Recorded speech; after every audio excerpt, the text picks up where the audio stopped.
బీజేపీని చూస్తే ప్రకాష్ రాజ్ సార్కు అస్సలు వాడతలేదు. ఎందుకో మరి ఆ పార్టీ లీడర్లు ఎవ్వరు మాట్లాడినా దానికి కౌంటర్ ఇస్తుండు. ఇగో ఇప్పుడు పీఎం మోడీ సార్ మీద మళ్ళీ సెటైర్ వేసిండు. మోడీతోటి కడమ బీజేపీ లీడర్లందరినీ 420లు అని పెద్ద మాట అన్నాడు. ప్రజాస్వామ్యంలో ఒకటే పార్టీకి 400 సీట్లు ఎట్లొస్తాయో చెప్పాలన్న ప్రకాష్ రాజ్ మాటలు కొత్త చర్చ పెడుతున్నాయి. ఇప్పుడు మోడీ సార్ ఇయాల ఏమన్నాడు జగిత్యాల సభల 400 సీట్లు గెలుచుకొని సెంట్రల్ మళ్ళా మేమే పవర్లకు వస్తాం చూడుండ్రి అని చెప్పిండు కదా. ఒక్క జగిత్యాల సభల్నే కాదు ఆయన ఏడికోతే ఆడ గిదే ముచ్చట చెప్తుండు. కడమ లీడర్లు కూడా గిట్లనే చెప్పుకుంటూ పోయి క్యాడర్ను హుషారా చేస్తుండ్రు.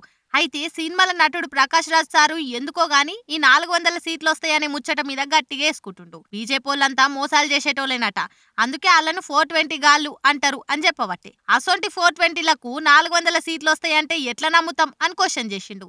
అసలు సింగిల్ పార్టీకి 400 సీట్లు ఎట్లొస్తాయో చెప్పాలని పట్టుబడ్డాడు. మాకు అన్ని సీట్లు వస్తాయి ఇన్ని సీట్లు వస్తాయి అని చెప్పుకునుడు ఒక అహంకారం అని ఫైర్ అయిండు. ఇక ప్రకాష్ రాజ్ కామెంట్లు సోషల్ మీడియాలో బయట పెద్ద చర్చకే దారితీసినాయి.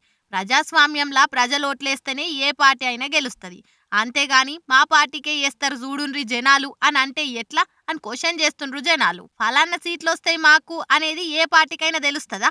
ఇది అహంకారం కాకపోతే ఇంకేంది అని కామెంటింగ్ చేస్తుండ్రు ప్రకాష్ రాజ్ కు మద్దతు ఇచ్చేటోళ్ళు. చూడాలి మరి ఈ సీట్ల పంచాది ఏడుదాకా పోయి ఎట్లా మలుపు తిరుగుతుందో.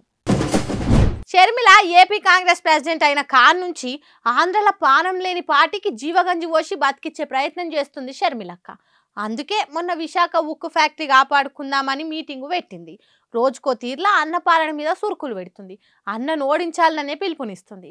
అయితే షర్మిలకి ఏడికెంచి పోటీ చేస్తుంది అనేది ఇప్పుడు సస్పెన్స్ ఉన్నది.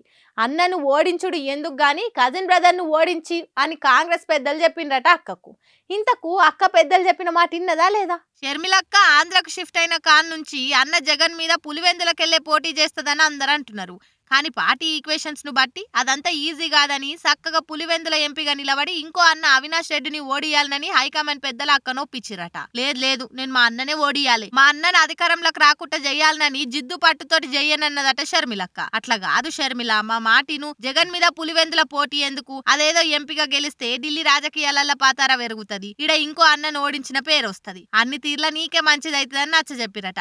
సరే మీరు ఇంత చెప్తుండ్రు కాబట్టి మీ మాట తీయనని ఎంపీగా పోటీ చేసేందుకు సరే అన్నదట. 2-3 రోజులల్లా అధికారికంగా షర్మిలక్క ఏడికెంచి పోటీ చేసేది ప్రకటిస్తారట. అక్క ఆరాటమే గాని బావ బతికేటట్టు లేడన్నట్టు హస్తం పార్టీకి మున్పటి ఆదరణ ఇప్పుడు లేదా ఆంధ్రల. షర్మిలక్క పోటీ చేసిన తెలంగాణలైన సీనే రిపీట్ అయ్యేటట్టున్నది. మరి చూడాలే అక్క క్రూషం ఏమన్నా ఫలించి కంసే కం అక్కనన్నా గెలుస్తుందో లేదో.